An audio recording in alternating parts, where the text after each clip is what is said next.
Aquela ali é a caçulinha, gente. Eu tenho que fazer um vídeo apresentando os gatos, porque aí eu vou conseguir me expressar melhor. Muito bem, hoje vamos ler o capítulo 6 do livro de Atos. Estou muito feliz em estar aqui, estou muito feliz em ter esse projeto pessoal de grande envergadura,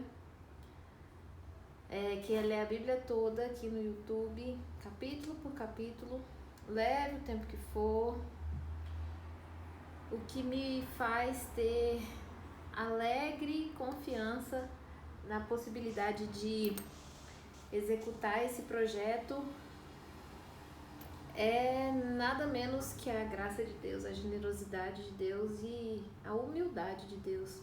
Eu já falei isso em outros vídeos, mas o fato de Deus ter usado, de Jesus ter usado o pãozinho de um menino pobre para multiplicar os pães, isso tocou meu coração de uma maneira tal, porque... eu vou mostrar o pulo que ela deu. Porque, isso é muito lindo. Não teve problema nenhum para Jesus ser uma criança, não teve problema nenhum para Jesus ser um menino pobre, ser um pãozinho de baixo valor. Jesus multiplicou maravilhosamente. Então, esse é o tipo de passagem, como todas as outras, que me fazem sentir plenamente habilitada a fazer o que eu me disponho a fazer, isso que eu estou me dispondo a fazer. Qualquer um que crê no nome dele está plenamente habilitado a fazer isso, e é inclusive o nosso chamado, né? Muito bem. Gente, deixa eu falar pra vocês uma coisa. Se alguém que estiver assistindo aí for daqui de Brasília e tiver interesse nessa Bíblia comentada do Matthew Henry, que foi um pregador muito famoso, muito tempo atrás, eu vou doar. Se mais de uma pessoa se interessar, aí eu faço um sorteio, tá? É muito bom. Assim, na verdade, eu tô me desfazendo desse... Tá um pouco riscado, viu? Eu tô me desfazendo dele porque, na verdade, assim, o aviso de sempre. Tretas garantidas com gatos aqui.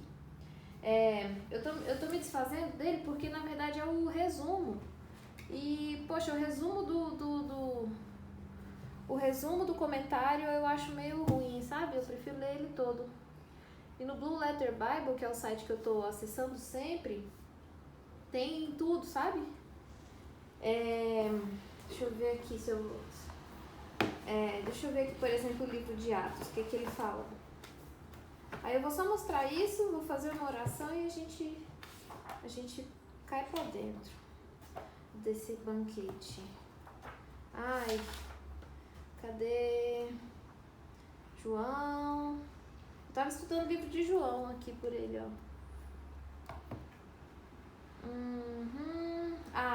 Atos 6 hoje, né? Atos 6. Olha o tamaninho. Atos capítulo 6 mostrou só um capítulo, um pequenininho aqui, ele comentou os versículos 1 a 7, poucas linhas. Então, assim, para quem tá bem começando, não que eu não esteja, todos nós estamos começando sempre, assim, a gente sempre... Eu creio que quando Jesus fala que quem não recebeu o reino dos céus como um pequenino, que nós devemos receber o reino dos céus como uma criança, né? É que todo dia a gente deve, digamos, abordar a Deus com a mesma dependência, né? Com a mesma sujeição. Criança pequena não é toda hora no pai e na mãe, tô com sede, tô com fome, quero isso, quero aquilo outro. Criança sabe muito bem a fonte, né? De todas as coisas e busca essa fonte o tempo todo. Eu creio que nós nunca devemos perder isso. No momento em que a gente perde isso de mente, a gente se dá mal. Então, eu vou até deixar ele aberto aqui para ver como ele vai contribuir para o nosso estudo. Mas fica a dica. Então, assim, ó, se alguém se interessar, deixa no comentário, ou se quiser me mandar zap, quem tiver no zap, quem for no Facebook, for no Instagram, fica à vontade. Tá, vamos lá. Atos capítulo 6, 5 minutos e eu ainda nem entrei. Deixa eu fazer uma oração, porque sempre que nós entramos na palavra de Deus, nós fazemos isso inclinando os nossos corações diante dele, porque em nada nós temos o controle, menos ainda aqui. Então, Senhor Deus e Pai, muito obrigada por esse momento, muito obrigada por esse projeto que está no meu coração. Como eu me identifico com isso que está acontecendo, como isso me representa, como isso me faz sentir desempenhando o papel que eu realmente fui feita para desempenhar. Eu te agradeço muito, eu te agradeço por cada um que vier ouvir, acompanhar esse vídeo, quando quer que seja. Eu peço, Senhor Deus e Pai, que o seu Espírito Santo seja conosco. Em primeiro lugar, eu peço que o Senhor me abençoe, use comigo de misericórdia. Não permita que saia da minha boca qualquer palavra torpe, qualquer palavra que não seja do seu agrado. Me ajuda, me concede ser fiel à sua palavra. E abençoe e guia o coração de todos nós. E se faça conhecido, Senhor, me ajuda a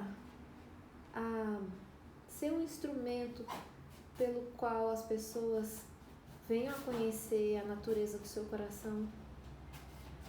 Me usa como instrumento para proclamar sua palavra, para que toda mentira seja desfeita, para que qualquer pessoa que esteja ressentida, com sentimentos tristes e até com raiva em relação ao Senhor, achando que o Senhor é culpado de qualquer coisa ruim que tenha acontecido, tem misericórdia de todos nós, tem misericórdia de mim e me ajuda faz de mim um instrumento para proclamar a verdade, me usa para transmitir, para brilhar a sua luz. O Senhor é a única fonte de toda a luz.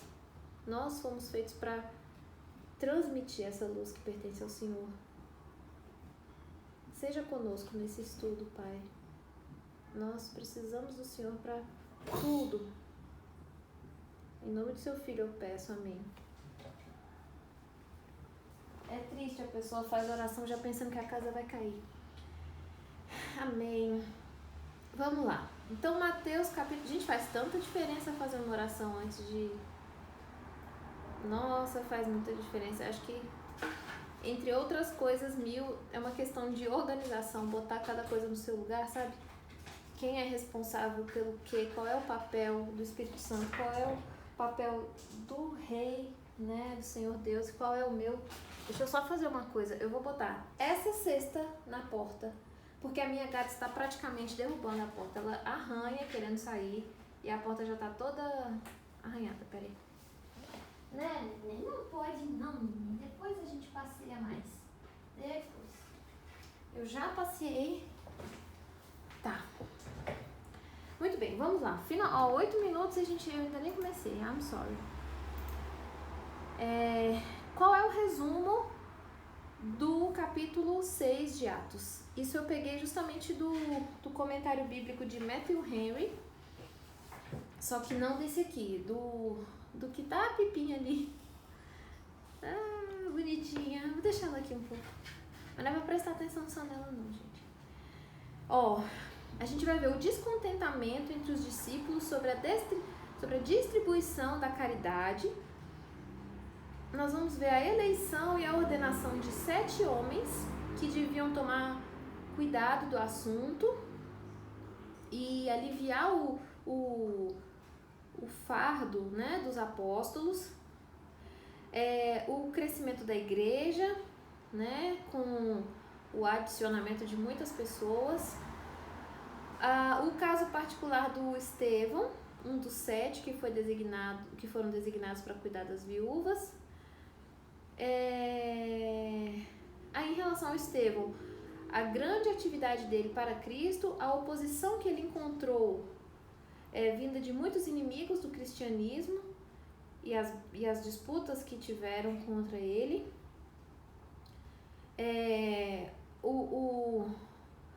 o julgamento que tiveram contra ele, né, os crimes pelos quais ele foi acusado, e finalmente God's owning him upon his trial. Deus o recebendo no céu. Então vamos lá. Vamos ler. Eu vou seguir o estudo que eu fiz do David Guzik, que é um cara que eu gosto muito de acompanhar. Ele tá vivo aí, ao vivo. Eu vou deixar o link na descrição do guia de estudos dele para o livro de Atos. Eu gostaria de comentar o seguinte: o ideal é que a leitura sempre seja feita antes, vocês sozinhos. Por quê? Porque depois que é oferecida uma interpretação, assim, as coisas mudam, assim. Então o ideal primeira coisa, pega um caderno, pega um diário, bota a data, bota tudo que te ocorreu durante a leitura, dúvidas, impressões. No meu caso, eu sempre senti mal-estar em relação a muitos versículos, e isso sempre me chamou muita atenção, e hoje eu vejo o quanto isso é importante para o nosso crescimento, porque o Senhor ensina que a palavra dele é viva e eficaz, apta a discernir os pensamentos e intenções do coração. Então tem muita coisa na palavra, porque a gente muitas vezes busca a Bíblia querendo consolo e tal, e a Bíblia é rica nisso, mas muitas vezes a Bíblia nos bota à prova, né? Muitas. E muitas vezes eu sentia assim, nossa, um mal-estar tão grande. E hoje esses versículos falam ao meu coração de maneira diferente, né? Nem todos, mas muitos vão mudando. Enfim, gente, tudo que vocês anotarem vai se transformando num diário espiritual maravilhoso, incrível, que se vocês lerem daqui 10 anos, assim, é o registro da alma de vocês, da alma de todos nós, né? Então a minha sugestão é que você, caso não tenha lido o livro de Atos, pause o vídeo, leia sozinho. Não é grande esse capítulo. Deixa eu pegar nessa Bíblia aqui. Eu tô fazendo hora com a cara de vocês, né? Porque tem 2 minutos e eu nem comecei, gente. Desculpa. Bota na velocidade aí do Creu que dá. Atos 6. Ele é um pouquinho grande, ó, o Atos 6. Começa aqui. Aí. É o gato me arranhando aqui. Não, desculpa. O capítulo 6 já tá pequenininho, ó. É só isso aqui. Ó, como vale a pena você pausar o vídeo e ler sozinho. Né? Gente, eu preciso... Olha... É porque caiu o papel da Bíblia. E aí o gato veio pegar. Eu comprei esse aqui da China, ó. Aí... Vamos nos concentrar. Vamos fazer um maravilhoso estudo. Luz amarela. Ora, naqueles dias, crescendo o número dos discípulos, veja, crescendo o número, tudo quanto cresce, a quantidade de problema faz o que também? Cresce. Porque até o capítulo anterior de Atos, a gente viu, as pessoas sendo de um só coração, vendendo o que tinha, né? Depois sendo aos pés dos apóstolos e tudo mais. Eu li em algum lugar aí um comentário falando que o contexto assim, digamos, de paz da igreja ficou lá no capítulo 5. Infelizmente. Crescendo o número dos discípulos, houve uma murmuração dos gregos contra os hebreus, porque as suas viúvas eram desprezadas no ministério cotidiano. Então tá todo mundo lá na igreja primitiva, e aí os gregos começam a ficar resmungando contra os hebreus, dizendo que as viúvas gregas não eram tão bem tratadas quanto as viúvas hebraicas, que fala? As viúvas dos judeus que tinham morrido. Pronto. E aí eu vi um questionamento que eu achei interessante, que foi: será que essa reclamação condiz com a realidade? Será que realmente elas estavam sendo deixadas assim, preteridas de alguma maneira? Ou não? Será que havia muitas viúvas? Porque tinha tido guerra, né? Entre os romanos Tinha acabado de acontecer a diáspora, né? No Império Romano. E aí, eu não sei se foi um momento como na guerra, né? Na Primeira Guerra Mundial, que morre aquele monte de soldado, aí fica aquele monte de viúva. Eu sinceramente não sei. Eu vi o questionamento. Quem é fera em história e tal, nessa época aí, vai saber. Enfim. Aí eu vi o comentário desse David Guzik, cujo link eu deixei na descrição, que havia organização na igreja, né? Que eles sabiam quantos eram salvos.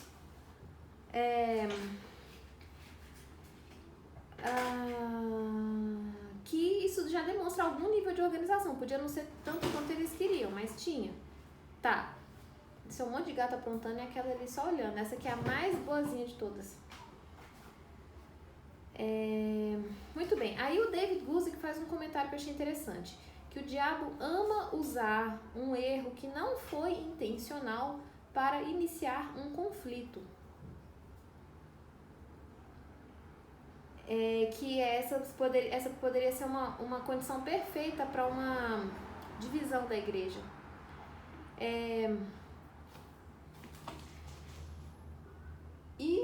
Vamos lá, versículo 2. E os 12, convocando a multidão dos discípulos, disseram: não é razoável que nós deixemos a palavra de Deus e sirvamos as mesas.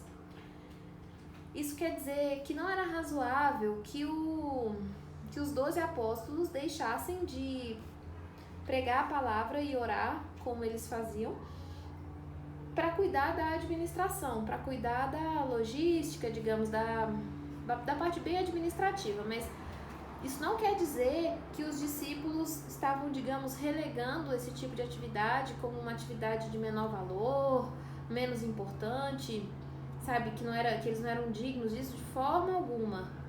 Recentemente, o próprio Jesus Cristo, tinha lavado os pés deles, mostrado, né, a humildade, né? Eu acho que é uma questão de... Ó, o helicóptero passando no meu estúdio dessa vez. De ver o que a circunstância está apontando, né? Qual é a necessidade que está sendo apontada no momento. E aí disse no versículo 3: escolhei, pois, irmãos, de entre vós 7 varões de boa reputação, aos critérios, boa reputação, cheios do Espírito Santo e de sabedoria, aos quais constituamos sobre este importante negócio. Mas nós, aí tá vendo? Mas nós perseveraremos na oração e no ministério da palavra. Então eles deixaram claro. Então assim, foi de muito tato que eles convocaram as próprias pessoas que estavam reclamando, né, em relação aos próprios gregos que foram lá reclamar que as viúvas deles não estavam sendo assistidas. Pois bem, os discípulos disseram: olha, então vocês mesmos vão designar 7 pessoas para justamente cuidarem desse assunto. E aí, quando eu li isso, de cada um ter um papel, eu pensei, me veio à mente 1 Coríntios 12, de 4 a 31. Olha só o que diz. Eu sei que tá muito barulho, gente. I'm sorry. Eu vou ficar mais perto aqui. O que diz? Ai, agora desceu, foi tudo. Peraí. O que diz 1 Coríntios 12, de 4 a 31? Diz assim, ó: há diferentes tipos de dons, mas o Espírito é o mesmo. Aí depois que eu terminar de ler, eu vou comentar com vocês uma coisa que eu ouvi. E aí eu vou dizer que eu realmente não sei, não entendo. E aí vocês veem o que vocês acham, se vocês concordam, se vocês discordam, qual é a revelação que vocês tiverem a esse respeito. Ó, há diferentes tipos de dons, mas o Espírito é o mesmo. A gente não faz picolé, gelo, suco, bebe água pura e tudo, mas e tudo não é feito de água? Então, o Espírito é o mesmo, mas há diferentes tipos de dons. O mesmo Espírito manifesta os dons dele de maneiras diferentes. Aí diz: há diferentes tipos de ministérios, mas o Senhor é o mesmo. Nossa, hoje então a gente vive tempos dificílimos em muitos pontos, mas convenhamos, uma coisa é certa: a gente tem uma fartura sem precedentes de tipos de ministérios. Você liga a televisão, bota no YouTube, você vai ter acesso a ministérios de pessoas de todas as formações que vocês imaginarem. Se vocês quiserem um erudito que passou a vida inteira estudando, vocês vão ter. Se vocês quiserem uma pessoa que era alcoólatra e tem um testemunho para dar, vocês vão achar. Brennan Manning é um exemplo. Se vocês quiserem uma ex-coelhinha da Playboy que foi dramaticamente convertida e salva, assim, pouco tempo antes de fechar contrato para pousar nua na revista Playboy, tem também, o nome dela é Melissa Feist. O ministério dela é lindo. Se vocês quiserem de um ex-lutador de cage fight, aquela pessoa que luta dentro de uma jaula, tem também, o nome dele é Daniel Adams, ele é uma pessoa maravilhosa.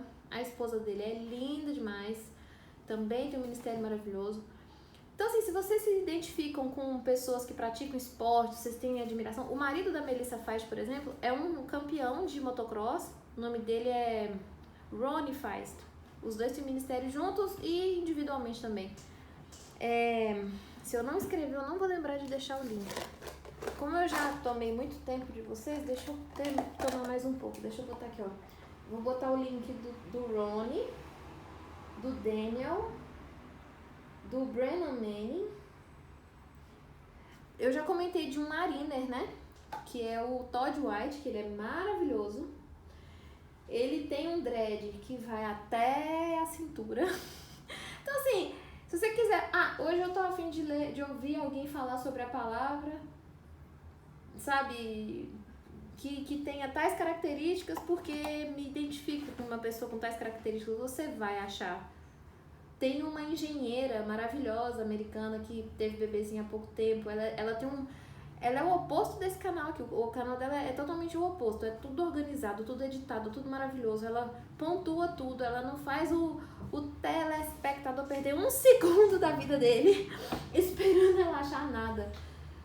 O nome dela é tão bonito, mas eu esqueci agora. Mas eu vou botar aqui que eu vou saber. Em suma, isso tudo só para falar que há diferentes tipos de ministérios. Mas o Senhor é o mesmo. Há diferentes formas de atuação, mas é o mesmo Deus quem efetua tudo em todos. Olha só o que está dizendo aqui. É o mesmo Deus quem efetua tudo em todos. Então, se está falando que Deus efetua tudo, isso quer dizer que para nós não sobra efetuar nada, né? Paulo constrói uma frase dizendo que ele trabalhou mais do que todos os outros, porque ele percorreu uma área no mapa gigante para pregar a palavra, e aí ele mesmo diz, mas não fui eu, mas Deus em mim. A cada um, porém, é dada a manifestação do Espírito, visando ao bem comum. Pelo Espírito, a um é dada a palavra... Olha aqui, ó. A um é dada a palavra de sabedoria. Eu fiquei muito tempo sem saber o que era essa palavra de sabedoria. É uma pessoa virar pra você e dizer alguma coisa muito íntima sua, alguma coisa da sua vida que você tá passando, uma pessoa que nem sequer te conhece. E isso é porque Deus deu a ela uma palavra de sabedoria a respeito dessa pessoa. Porque Deus quer falar com essa outra pessoa, entendeu?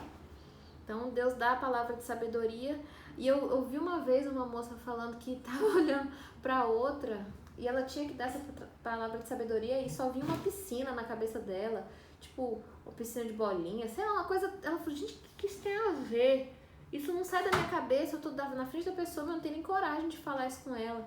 E ela ficou assim, me ajuda, me dá mais uma dica, o que eu falo?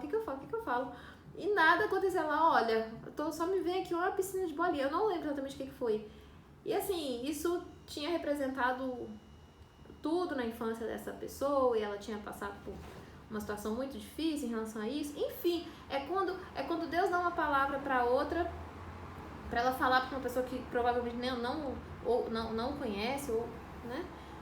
Uma pessoa que ainda não recebeu a palavra. Então assim, meio que abre as portas, entendeu? Tá.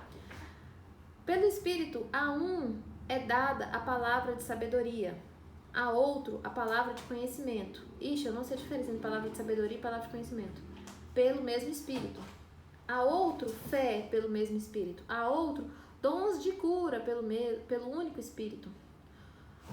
A outro, poder para operar milagres. A outro, profecia. A outro, discernimento de espíritos. A outro, variedade de línguas. E ainda a outro, interpretação de línguas. Todas essas coisas, porém, são realizadas pelo mesmo e único Espírito, e ele as distribui individualmente a cada um conforme quer. Conforme quer.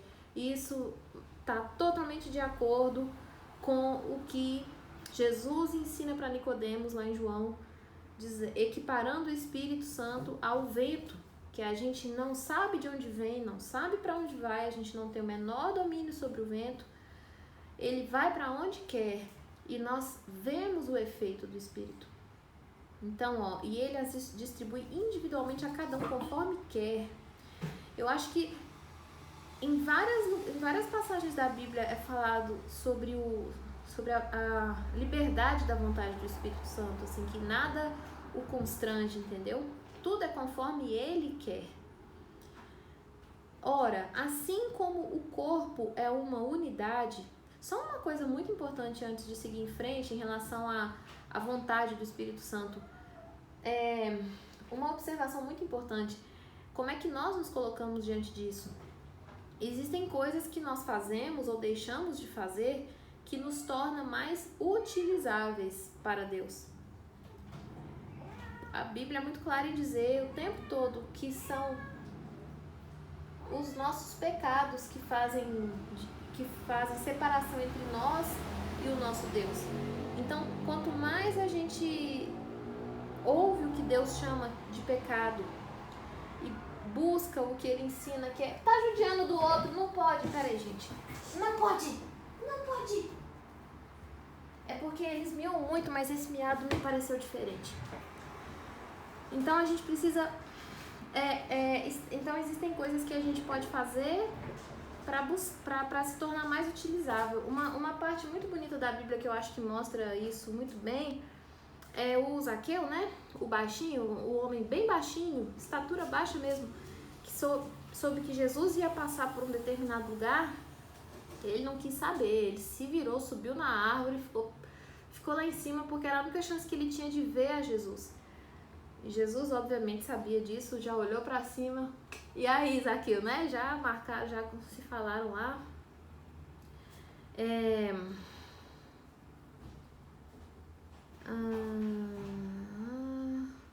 O outro poder para... Tá. Ora, todas as coisas são por um Espírito que vai cada um conforme quer. Ora, assim como o corpo... olha só isso aqui, ó. Equiparando a igreja com o corpo. Ora, assim como o corpo é uma unidade, embora tenha muitos membros, e todos os membros, mesmo sendo muitos, formam um só corpo, assim também com respeito a Cristo.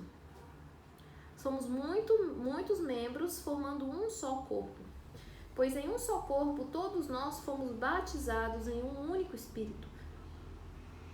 Quer judeus, quer gregos, quer escravos, quer livres, e a todos nós foi dado beber de um único Espírito. A todos nós foi dado beber de um único Espírito. O corpo não é composto de um só membro, mas de muitos. Olha que interessante. Se o pé disser, porque não sou olho, não pertenço ao corpo. Então, porque já que eu não faço tal coisa, então eu não faço parte do corpo. Nem por isso deixa de fazer parte do corpo. E se o ouvido disser, porque não sou olho, não pertenço ao corpo, nem por isso deixa de ser parte do corpo. Se todo o corpo fosse olho, onde estaria a audição? Se todo o corpo fosse ouvido, onde estaria o olfato? De fato, Deus dispôs cada um dos membros no corpo segundo a sua vontade. Deus dispôs cada um dos membros no corpo segundo a sua vontade. Se todos fossem um só membro, onde estaria o corpo? Assim, há muitos membros, mas um só corpo. O olho não pode dizer à mão, não preciso de você. Nem a cabeça pode dizer aos pés, não preciso de vocês. Pelo contrário, os membros do corpo, que parecem mais fracos, são indispensáveis. E os membros que pensamos serem menos honrosos, tratamos com especial honra. E os membros que em nós são indecorosos, são tratados com decoro especial. enquanto os que em nós são decorosos não precisam ser tratados de maneira especial. Eu confesso que eu não entendi isso aqui não. Não entendi. Mas Deus estruturou o corpo, dando maior honra aos membros que dela tinham falta, a fim de que não haja divisão no corpo. Em suma, olha aqui o que diz mais adiante. Assim, na igreja, por que eu tô lendo isso tudo aqui? Porque a gente acabou de ler em Atos que foi estipulado o papel, né? Escolhidas 7 pessoas para poder... E quem não gosta de gato, né? Vai ficar indignado de ficar essa coisa de gato toda hora. Mas o que eu posso fazer? Então, olha só. Na igreja, Deus estabeleceu primeiramente apóstolos. Em segundo lugar, profetas. Em terceiro lugar, mestres. Depois, os que realizam milagres. Os que têm dom de curar. Os que têm dom de prestar ajuda. Os que têm dons de administração. Administração. E os que falam diversas línguas. São todos apóstolos? São todos profetas? São todos mestres? Têm todos o dom de realizar milagres? Têm todos dons de curar? Falam todos em línguas? Todos interpretam? Entretanto, busquem com dedicação os melhores dons. Busquem com dedicação. Dedicação. Passo agora a mostrar-lhe um caminho ainda mais excelente. Gente, isso aqui tem que ser muito estudado, realmente, porque ele, aqui no livro de Atos, nessa parte, eu sempre achei que Atos tinha sido escrito por Paulo, mas foi Lucas, né? Ele tá botando aqui interrogação se são todos apóstolos, são todos profetas, né? Lembra que eu falei na frente que eu ia fazer uma pergunta depois pra ver o que vocês acham? Assim, ó, eu ouvi uma interpretação de que, ora, Jesus Cristo cumpriu cabal, perfeita e radicalmente todos os papéis. Ele foi tudo. Ele curou, ele tinha a palavra de conhecimento, ele tinha a palavra de sabedoria, qualquer que seja a diferença entre as duas, porque eu realmente não sei ainda, pelo menos, não sei ainda. Foi profeta, foi tudo. E aí, a sugestão, digamos, que eu ouvi foi de que todos nós, como nós cremos no nome de Cristo e imediatamente ao crer nós recebemos o Espírito dele, ora, o Espírito Santo que estava em Cristo passa a estar em nós. Logo, o que habilitou Cristo a fazer todas as coisas vai nos habilitar a fazer todas as coisas. Aí nessa hora eu já começo a tremer, né?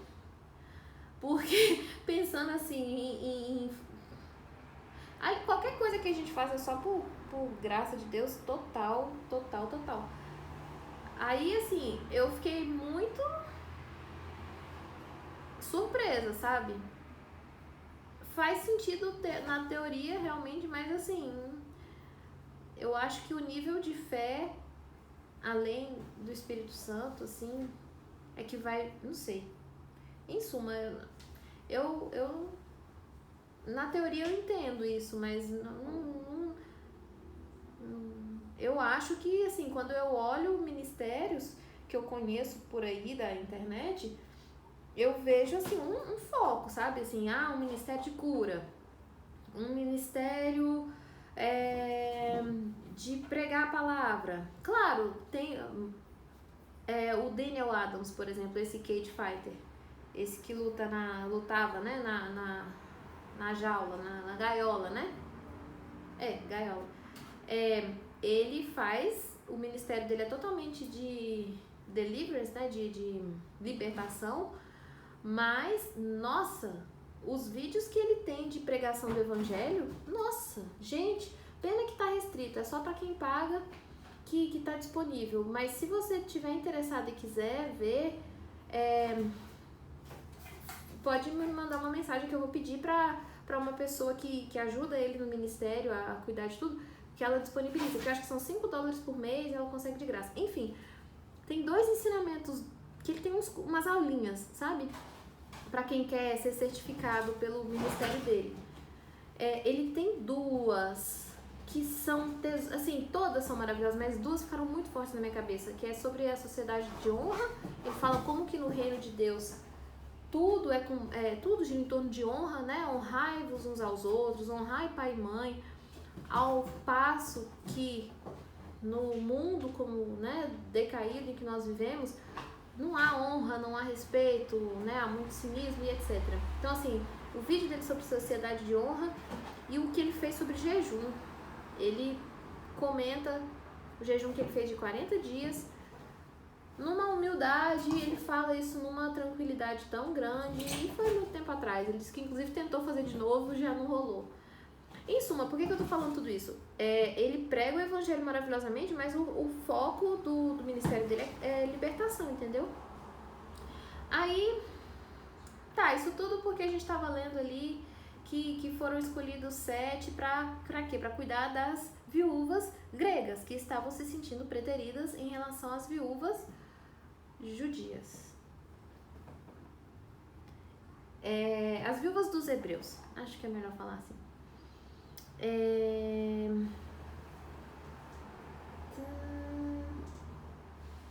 Aí, e os 11, tá? Os apóstolos disseram, não é razoável que nós deixemos a palavra de Deus e sirvamos as mesas. No caso, está dizendo de parar de estudar a palavra e ficar cuidando da parte administrativa aí, para garantir que ia chegar a cesta básica lá para as viúvas. Eu não sei como é que era essa ajuda prestada.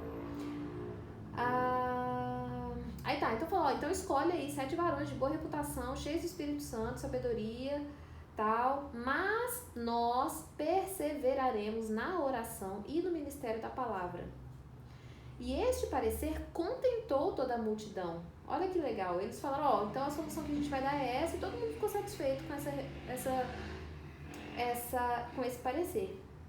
E elegeram Estevão, guardem esse nome, homem cheio de fé e do Espírito Santo, e Filipe, e Prócoro, e Nicanor, e Timão, e Pármenas, e Nicolau, prosélito de Antioquia.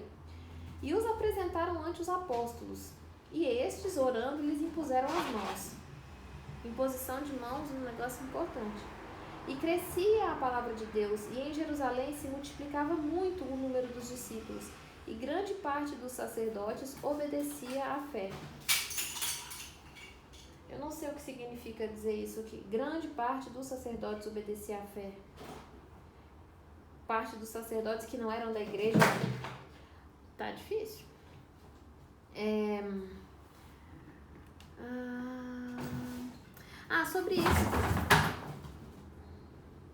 Sobre isso que falaram de que os apóstolos disseram, olha, nós vamos designa aí 7 pra gente escolher e tal, pra eles cuidarem. Nesse estudo do David Guzik, ele disse que um jovem rapaz disse para Donald Gray Barnhouse, eu não sei quem é esse Donald, mas eu vou procurar, disse para ele assim, eu daria o mundo para ser capaz de ensinar a Bíblia como o senhor. E aí, olhando diretamente para ele nos olhos, o senhor Barnhouse respondeu, bom, muito bom, porque é exatamente isso que vai custar a você, é exatamente isso que custa. Olha só, custa o mundo inteiro ser capaz de ensinar a palavra. Olha só, não é exagero, sabe por quê? Isso de dedicar a vida a ensinar a palavra. Olha, o Chuck Missler, que é eu sempre falo dele, ele comenta que ele leu, eu acho, Romanos 1:9, que diz assim, pois Deus, Paulo falando da cadeia, tá? Isso Paulo escreveu a carta para Timóteo.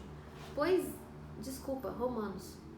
Pois Deus, a quem sirvo em meu espírito no evangelho de seu Filho, me é testemunha de como incessantemente faço menção de vós. A palavra que ele bota é incessantemente, logo ele não para. E agora sim, 2 Timóteo 1:3, Paulo diz, rendo graças a Deus, a quem sirvo com a consciência limpa, como o serviram meus antepassados, olha aqui, ó, ao lembrar-me constantemente de ti, noite e dia, em minhas fervorosas orações. Vocês têm noção do que é lembrar constantemente da pessoa para orar por ela? Noite e dia, em fervorosas orações. Aí o Chuck Missler perguntou, vocês acham que ele estava não judia, não pode. Que é exagero? Que não.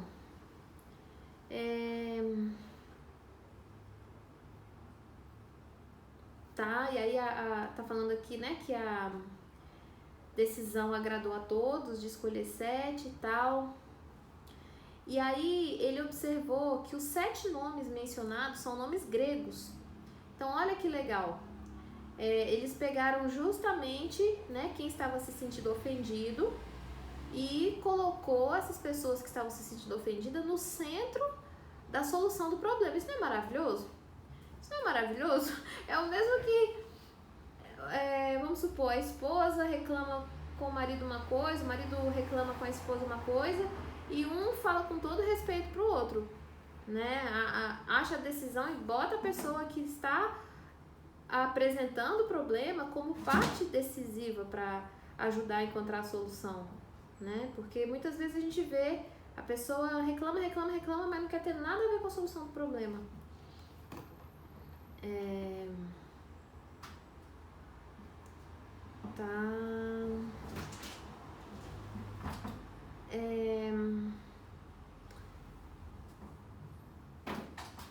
Bom, e aí aqui ele comenta que aqueles que estavam com a queixa, né, os helenistas, eles fizeram a coisa certa, que eles fizeram essa queixa ser conhecida ao invés de ficar reclamando escondido e tal. Eles acreditaram que os apóstolos encontrariam uma solução. Os do outro lado, os hebreus, fizeram a coisa certa também, porque eles reconheceram que os helenistas, né, tinham uma necessidade legítima. Os 7 homens escolhidos fizeram a coisa certa, eles aceitaram o chamado para esse serviço que era necessário no momento, né, de ajudar as viúvas. E os apóstolos fizeram a coisa certa porque eles responderam à demanda sem se distrair da tarefa principal que eles tinham. Muito bem. Aí a gente chegou agora no versículo 8. E Estevão, cheio de fé e de poder, fazia prodígios e grandes sinais entre o povo. Então Estevão, né, que foi um dos 7 escolhidos, olha, cheio de fé e de poder, fazia prodígios e grandes sinais entre o povo. E levantaram-se alguns que eram da sinagoga chamada dos libertos, e dos sireneus, e dos alexandrinos, e dos que eram da Cilícia e da Ásia, e disputavam com Estevão. Então estavam arrumando encrenca com ele, disputavam com Estevão. Só que eles não podiam resistir à sabedoria e ao espírito com que falavam. Aí o David Guzik, o comentarista aqui, fala que não há nada que indica que o Estevão era mais letrado ou qualquer coisa do tipo, mas, né, que fez com que não resistisse à sabedoria dele, mas que essa sabedoria veio do Espírito Santo, né? Pedro não era um pescador que nunca tinha estudado na vida, não era letrado e tudo mais. De repente, né, depois que Jesus é crucificado e envia o Espírito Santo, ele prega, né, com um refinamento assim de ideias e tal, que deixa todo mundo surpreso também.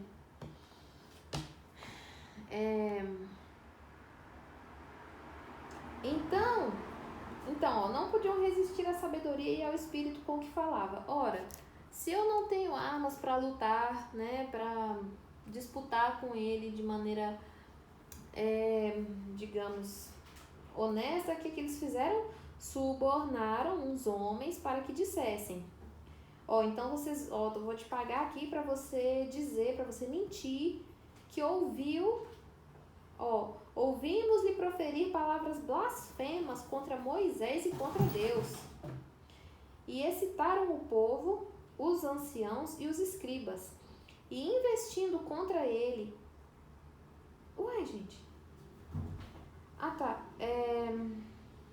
E o arrebataram e o levaram ao conselho. E apresentaram falsas testemunhas que diziam: este homem não cessa de proferir palavras blasfemas contra este santo lugar e a lei.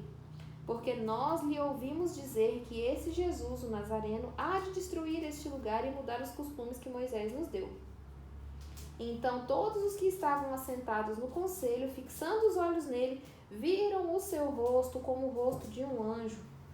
Olha só, acusaram Estevão basicamente das mesmas coisas pelas quais Jesus foi acusado, né? Mentiram que Jesus tinha falado que ia destruir o templo. Não foi isso que ele disse. Ele disse que podiam derrubar o templo do corpo dele, que em 3 dias ele ia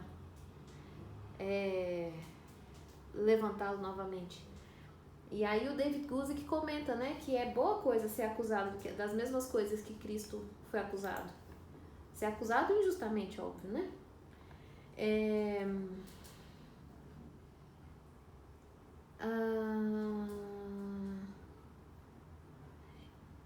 Quando acusam Estevão de falar blasfêmias contra Moisés, o fato é que Jesus era maior do que Moisés. Do que Jesus foi acusado? De falar blasfêmias contra Moisés. Só que Jesus era maior do que Moisés. Quando Jesus disse que ele era Deus, falaram que eram palavras blasfemas contra Deus. Quando Jesus disse que era maior que o templo, disseram que era blasfêmia contra o lugar santo. Quando Jesus disse que ele era o cumprimento da lei, disseram que era blasfêmia contra a lei. E aí disseram que Jesus era maior do que os costumes religiosos e as tradições dos judeus, né? O fato é que Jesus Ixi, Maria. Eu vou ler para vocês o que está escrito aqui. Jesus era maior do que os costumes religiosos e tradições. Aí disseram que Jesus ia destruir o lugar e mudar as tradições. Pronto, é isso. Então, quaisquer palavras que Estevão usasse ia levantar acusações, né? De que ele disse que como Jesus disse que ia destruir o templo e tudo mais. Aí tem um autor chamado Bruce que sugere que provavelmente o Estevão... Bruce é um autor que propõe uma ideia de que Estevão foi acusado de dizer que Jesus destruiria o templo porque provavelmente Estevão expandiu o significado das palavras que Jesus tinha proferido antes. Enfim,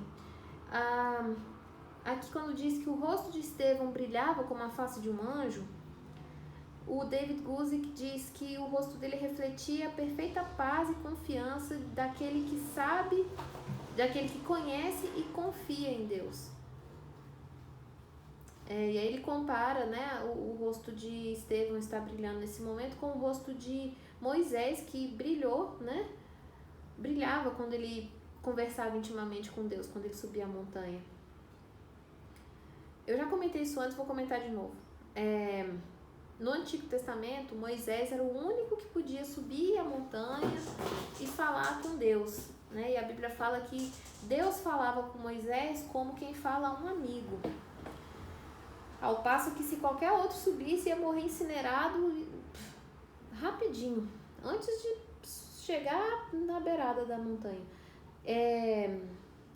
E aí quando Moisés voltava da montanha, depois de ter conversado com Deus, o rosto dele brilhava tanto que ele tinha que botar um véu no rosto. Acho que cegava o rosto de quem fosse vê-lo.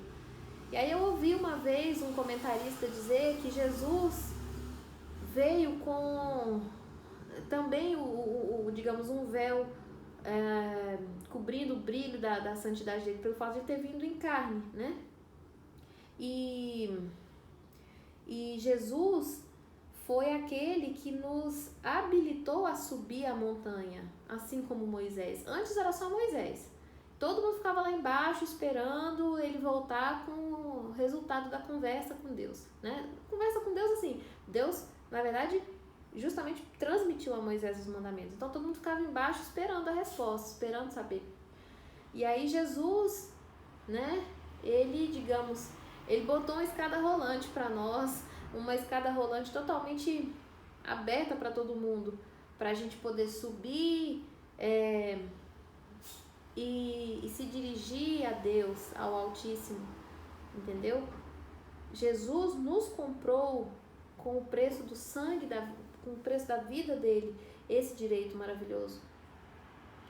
No Antigo Testamento, essa ideia de chamar Deus de Pai era um absurdo. Jesus, quando se referia a Deus como Pai dele, o povo achava que ele estava louco, sabe? Porque Jesus é que nos comprou essa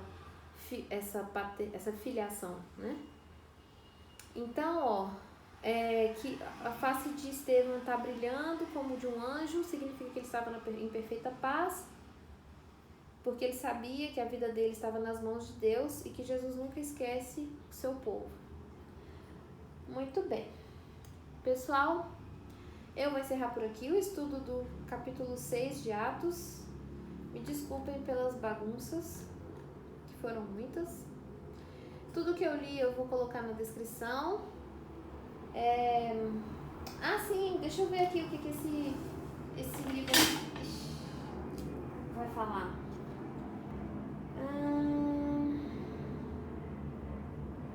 Até agora os discípulos haviam sido unânimes, isso fora anotado para a honra deles, mas agora que estavam se multiplicando, começaram a surgir reclamações. A palavra de Deus era suficiente para cativar todos os pensamentos, interesses e o tempo dos apóstolos. As pessoas escolhidas para servir às mesas devem estar devidamente qualificadas.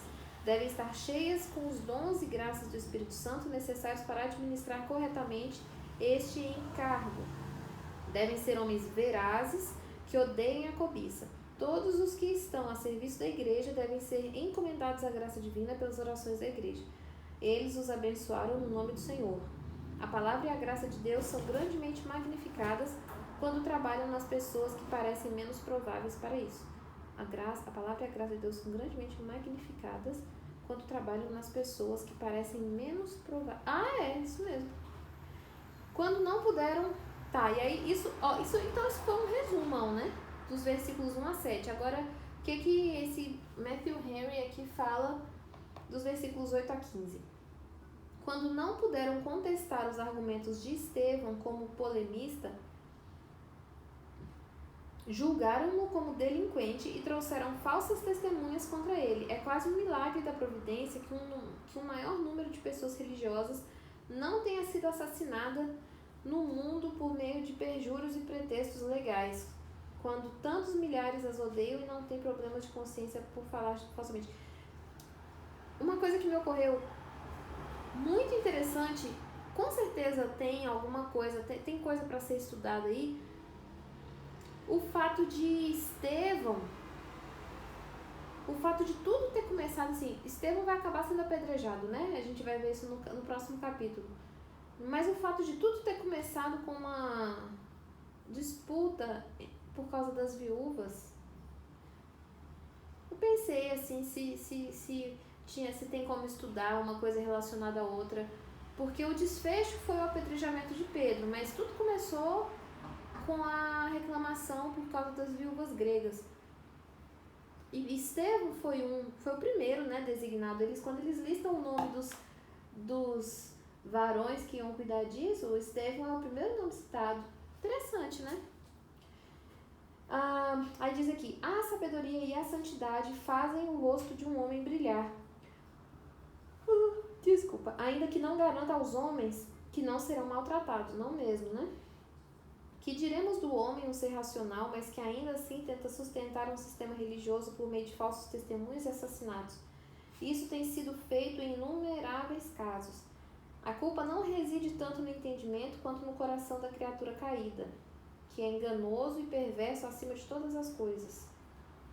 Enganoso é o coração mais do que todas as coisas e desesperadamente corrupto. Quem o conhecerá?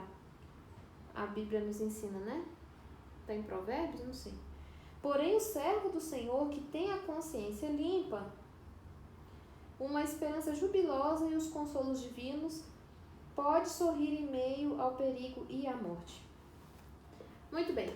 Então, tá aqui, tá, gente? Se alguém se interessar, tá às ordens. Muito obrigada. Boa noite. Eu vou capotar. Fiquem na graça. Vou fazer uma oração de final. Senhor, só o Senhor sabe, só o Senhor tem total e completo controle em relação às sementes e a germinação delas nos corações de quem ouve a sua palavra. Eu peço que o Senhor use conosco de especial generosidade para que o Senhor faça frutificar sementes para a sua honra e glória. Eu peço que o Senhor abençoe a todos nós e que o seu Filho, o nome dele, brilhe nos nossos corações de maneira mais forte a cada dia. Porque essa é a verdadeira vida. Em nome do seu Filho eu peço, amém. É isso, pessoal. Hora de nanar. Obrigada. Tchau.